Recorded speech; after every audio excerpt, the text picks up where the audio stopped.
কোন কিতাবের বলেন আবারও? তিরমিজির হাদিস। এবং যে হাদিসগুলো বলতেছি, পৃথিবীতে এমন কোন মুহাদ্দিস পয়দা হয় নাই এই হাদিসগুলোকে এসে দঈফ বা দুর্বল বলবে। এমন কোন মুহাদ্দিস, শেখ আলবানী থেকে শুরু করে যত বড় বড় মুহাদ্দিসের দিকে যান, সব প্রত্যেকে মাথা পেতে নিয়েছেন এইগুলা সর্বোচ্চ দরজার মুতাওয়াতির হাদিস। সুবহানাল্লাহ বলেন না?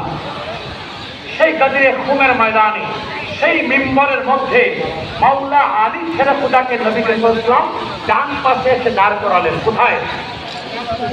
মাওলা আলী ছেড়ে খুদা হাতখানা উপরে তুলে ধরলেন, ধরে বললেন তিরমিজির 3713 নম্বর হাদিস, নবীর হাতে মাওলা আলী ছেড়ে খুদার হাত।